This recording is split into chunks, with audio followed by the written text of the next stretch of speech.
Vamos a ver ahora entonces cómo podemos aprovechar este concepto de teoría de la información para saber cómo entrenar nuestro autocodificador variacional con sus variables aleatorias. Para ello va a aparecer un término, un nombre que van a encontrar frecuentemente en la literatura, que es el ELBO. Vamos a ver qué es y de dónde sale. Primero retomemos el objetivo original que ya teníamos con nuestro problema generativo. Necesitábamos optimizar la probabilidad de obtener datos semejantes a nuestros datos de entrenamiento. Para eso habíamos utilizado distribuciones de probabilidad en lugar de utilizar funciones deterministas. Para calcular esta probabilidad, entonces teníamos que hacer una suma para todos los posibles vectores de valores latentes que pudieran contribuir para producir la misma salida X. Esto significaba, calcular todo este término que está aquí. Y teníamos una limitante muy fuerte. Estas variables son continuas, esto es una integral, entonces de hecho este problema no iba a ser tratable. Bueno, entonces la manera de resolverlo usualmente es haciendo un muestreo, pero esto nos iba a requerir demasiadas operaciones y no es práctico. Entonces se había sugerido la idea de utilizar una nueva función donde primero tratáramos de determinar cuáles son los vectores ocultos z que surgen a partir de los datos del conjunto de entrenamiento, para entonces estimar esta suma únicamente utilizando vectores que sea más probable que contribuyan a formar uno de estos e ignorar aquellos vectores que, cuando se haga esta multiplicación tendrán una probabilidad cercana a 0 en ese término y por consiguiente pues podríamos despreciarlos. Ahora, teníamos el problema de, ¿cómo vamos a meter esta probabilidad acá en lugar de esta P? Y para eso vamos a utilizar la divergencia de Kullback-Leibler. Primero vamos a verlo de una manera general. Vamos a definir la divergencia Kullback-Leibler entre esta probabilidad inversa, o sea, no es esta sino la contraria, z emergido a partir de x, donde esta p sería la probabilidad original, ¿no? Esa que no conocemos y que vamos a tratar de aproximar con esta q. Y sería, la divergencia con respecto a esta y una función arbitraria que vamos a llamarle de momento QA de z, esta q para acordarnos que es una de las que estamos aproximando, y a de arbitraria. Entonces, utilizando la ecuación que vimos en la sección pasada, la divergencia entre estas dos probabilidades vendría a ser el valor esperado sobre esta distribución de probabilidad de la diferencia entre estos dos logaritmos. Ahora, si tomamos esta función y observamos nuestra ecuación original, parecería que nos está faltando aquí una p, ¿no? Aquí era la p que teníamos a la derecha, pero esa p está apareciendo ahora acá abajo. Entonces, lo que nos está diciendo esta fórmula es que la divergencia es igual al valor esperado calculado sobre la distribución de probabilidad QA. Si mezclamos ahora dos definiciones, que serían la definición de valor esperado y lo que se conoce como ley del estadístico inconsciente, entonces lo que vamos a tener es que el valor esperado de esta cantidad pues es el resultado de multiplicar esta distribución de probabilidad por la distribución de probabilidad sobre la cual estamos calculando el valor esperado e integrar sobre z desde menos infinito hasta infinito. Entonces este valor esperado ya incluye aquí el término que nos estaba faltando de nuestra definición. Entonces ya vemos cómo son dos notaciones distintas para el mismo concepto que ya teníamos antes. Y en ese momento, lo tenemos definido con respecto a cualquier función de distribución de probabilidad. Ahora vamos a dar el paso siguiente, que sería decir, lo que nosotros estamos tratando de hacer precisamente es aproximar esa p con las q's de z dado x. Entonces vamos a sustituir esa distribución arbitraria con la distribución que nosotros vamos a querer aprender y de la cual vamos a querer muestrear los zetas. Si utilizamos el teorema de Bayes, despejamos en la ecuación, lo que vamos a obtener ahora es este otro término, donde lo que vamos a tener es el logaritmo de la probabilidad que nosotros queremos optimizar, menos la divergencia que nos va a medir la diferencia entre nuestra aproximación y la probabilidad real, Y esto que tenemos a la izquierda va a ser igual al valor esperado de, bueno, el logaritmo de la probabilidad de x dado z, menos otra divergencia que va a ser ahora q de z dado x con respecto a p de z. Entonces pensemos que este término es de donde nosotros queremos muestrear z y esta sería la probabilidad original de donde tendríamos que haber muestreado z. De este lado tenemos, bueno, la probabilidad de generar a nuestros ejemplares x a partir de los vectores latentes. Y estos dos lados, bueno, son iguales, de acuerdo con esta ecuación.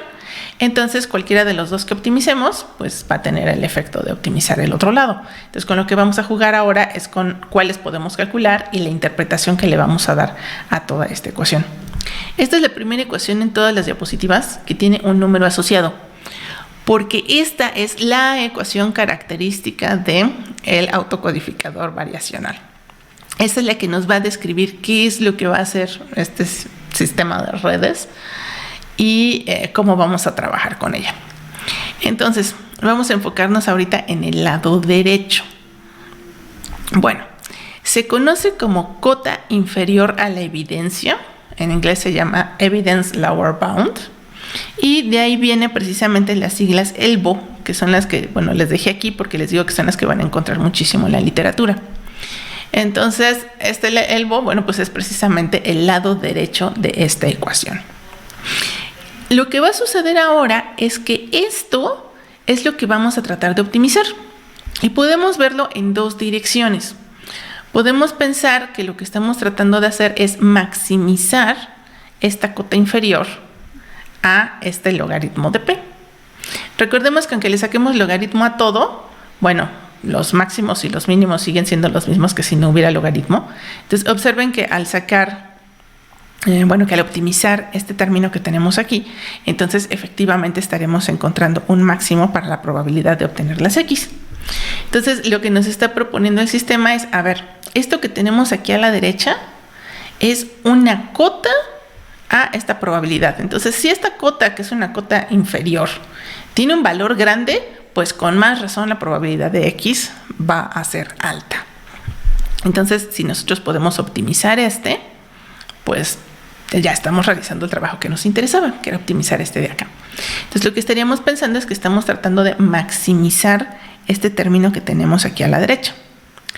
Ahora, como en redes neuronales estamos más bien acostumbrados a encontrar el mínimo de una función de error, lo que vamos a encontrar es que entonces se define que la función de pérdida pues va a ser el negativo de este ELBO. Y bueno, algunos comentan que esto se ve un poco curioso entonces cuando intentan entrenar esta red, porque la función que van a minimizar es menos ELBO, ¿no? De hecho, así es como se ven los códigos. Entonces, bueno, ya que tenemos definida la función de pérdida, recordamos que tenemos varios datos que vamos a tratar de hacer que memorice nuestra red, nuestro sistema en general. Y lo que vamos a asumir es que todos estos son independientes entre sí. Por consiguiente, la función de pérdida va a ser la suma de las pérdidas para cada uno de estos ejemplares. Y entonces, para cada uno de los ejemplares, lo que vamos a tener es la función precisamente que tenemos acá, pero limitada a un solo ejemplar, ¿no? Y después ya lo sumamos todos. Este signo menos, bueno, pues es este signo menos que venimos cargando acá, de que lo que vamos a minimizar es el negativo de esta otra función. Ahí es. Ahora, ¿de dónde viene el nombre cota inferior? Pues del hecho de que esta divergencia siempre tiene un valor positivo. Entonces, lo que hay del lado izquierdo en realidad es una cantidad más pequeña que la probabilidad de x.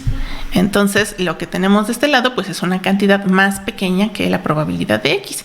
Por eso se dice que si estimamos este valor, pues lo que tenemos es una cota inferior al log p de x. Entonces, bueno, ya que tenemos una función de pérdida, ahora sí podemos proceder a nuestro trabajo de optimización. Y lo siguiente es tratar de hacer esto cada vez más tratable. Bien, entonces, como decíamos, lo que vamos a querer optimizar, dice, bueno, es minimizar la pérdida la función de pérdida, con descenso por el gradiente estocástico. Recordemos que la característica del descenso por el gradiente estocástico es que estamos probando sobre los diferentes ejemplares de entrenamiento, a lo mejor sobre mini lotes, y estamos actualizando los pesos sin haber recorrido el conjunto completo, sino nada más a través de cada mini lote. Entonces, bueno, podemos tomar la misma ecuación que tenemos ahorita, pero tenemos que considerar que todo esto, como son variables aleatorias, pues lo vamos a querer trabajar como el valor esperado sobre todos los X que vengan en nuestro conjunto de datos.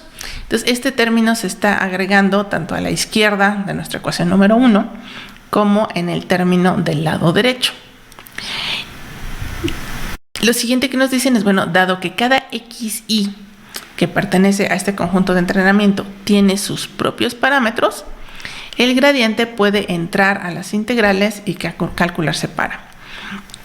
Aquí también hay otra parte importante. Por ejemplo, si estamos tratando de generar imágenes, resulta que cada píxel en la imagen va a tener su propia gaussiana. Entonces, también eso se va a referir con esta parte. Entonces, cuando calculemos el gradiente, bueno, es como calcularlo para cada píxel por separado. Entonces, lo que vamos a tener es que de estos valores esperados podemos meter la función gradiente adentro de estas es, y lo que tenemos que trabajar entonces es simplemente el logaritmo de p de x dado z menos esta divergencia. Cuando nos quedamos ya nada más con estos términos, entonces aparece la forma típica precisamente de un autocodificador. Lo que estamos viendo es que de este lado tenemos a la función q que nosotros queríamos agregar, que va a codificar a x en z. Entonces aquí vamos a tener nuestros ejemplares de entrenamiento, vamos a tratar de obtener esos zetas, esos vectores latentes que podrían generarlos, vamos a medir la diferencia que hay entre haber utilizado esta función y la probabilidad de z con respecto a la que deberíamos haber muestrado. Y por otro lado, en la probabilidad P, lo que estamos haciendo es decodificar a z para lograr reconstruir una x. Entonces, hasta aquí ya tenemos la estructura de autocodificador. Entonces, si ya definimos bien cuál va a ser nuestra función que estamos tratando de optimizar directamente, ahora nos queda resolver dos problemas. Uno, bueno, sí hacer los cálculos, pero también el hecho de que estos siguen siendo distribuciones de probabilidad, y para calcular un gradiente, en principio, lo que debería de haber por detrás, pues es un muestreo, pero decíamos que estamos tratando de evitar esta parte del muestreo. Entonces, en la siguiente sección vamos a ver cómo le vamos a hacer para estimar este gradiente.